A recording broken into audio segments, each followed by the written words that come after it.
just be friendly and say, I mean, that's the best strategy ever. Some people say, what's your strategy for evangelism or bringing people in? And I say, I don't have one. And sure you do. I've seen you, bring a lot of people to Christ or bring a lot of people in. What do you really do? Well, I have a cup of coffee. I say hi to somebody. I ask them about their life. And I'm really interested, okay?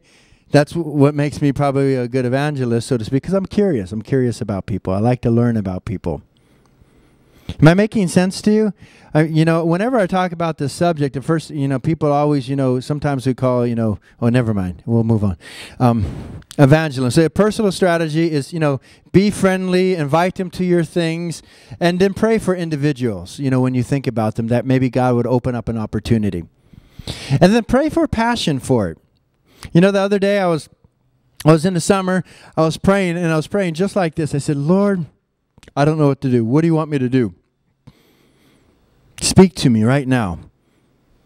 And 2 young men came up at the gate, almost simultaneous, knocked at the gate and said, hi, we want to tell you about God.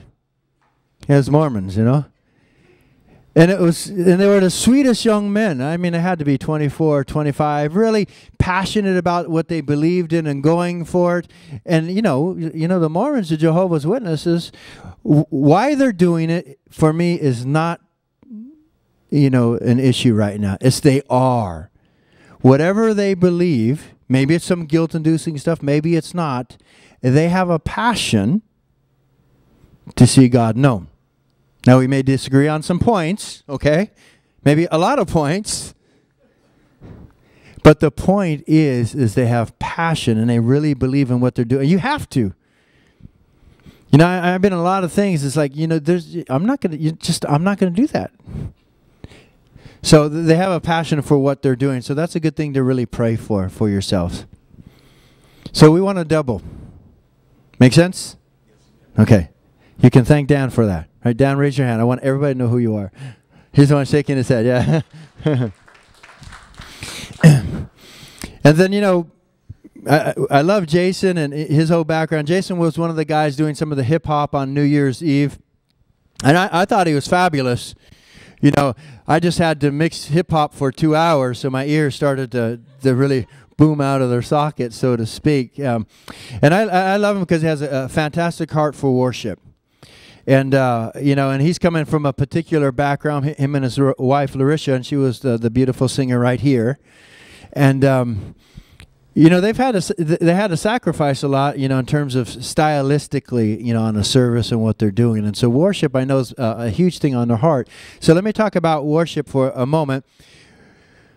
I want to talk about worshiping with music, okay? I'm going to really narrow it. I'm talking about music now, okay? I'm not talking about worshiping God like, I'm going to talk to God in my prayer closet, or I'm going to say amens as I walk to school, or I go into my class, or pause at your typewriter, not typewriter, but your computer, and say, God, I love you right now, and go back to typing on your computer, okay? I'm talking about Sunday mornings in session groups, or when you're in your car listening to CDs, worshiping God with music. I think I made that clear, right? And we're talking about styles of music. Now, in a service or a session group, we do 5 songs here, okay? And usually I start with an upbeat song, gets a little less upbeat, a little less upbeat, a little quiet, and super quiet. That's my philosophy that I was raised with, and it works fine. Now, in some gospel churches that I know of, and they start super slow, go a little faster, go a little faster, go a little faster. Then the last song is a Shazam song. And they all end on a, like a, woohoo thing. Okay, now some people do it all in different orders of how they select songs and stuff like that. And let me just be quite frank with you right now. Music is not about culture or ethnicity. It's about God. Okay, you with me? Music is just a wonderful tool that helps us know God. But it is what it is. It's instruments playing music. Okay? So worship, real worship, is about God, not about culture or ethnicity or anything like that. It's each culture and ethnicity needs to learn how to worship God with music if that's what they choose, with fullness. And I think that's something that we really have to offer as we grow that here.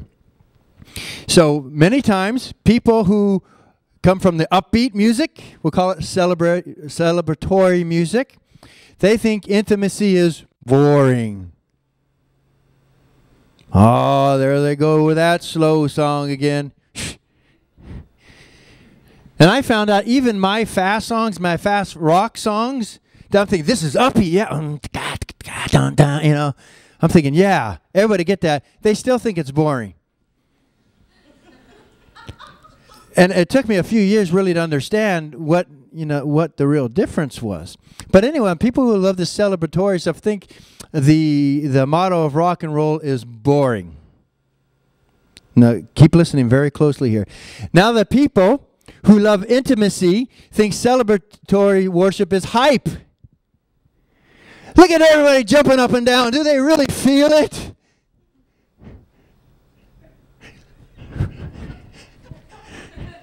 Woo! Do they really? Look at them. They're just hyped. They're making it up, jumping around, doing stuff, blah blah blah blah blah blah. Now, what you have to understand is God wants us to worship with celebration, intimacy. Sorry, the mic's going out a little bit. I think it was the jumps. We need to repair the stage on certain areas here. Now, here's the thing. When we celebrate, it teaches us this, humility. It teaches us humility. Celebrative worship teaches you humility.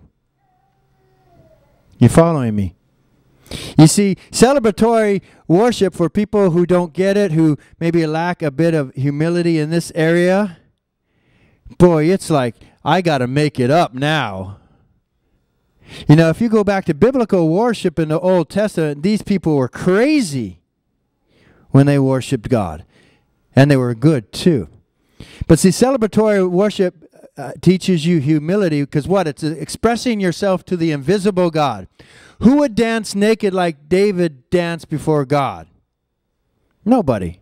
I mean, well, don't dance naked. Let me rephrase that. Who would dance in a night robe that's not see-through for God in front of everybody else?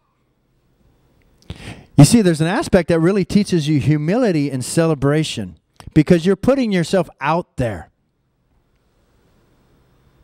So people who don't know how to celebrate God usually are struggling with some aspects of humility. People are looking at me. Well, so what? Yep, they sure are.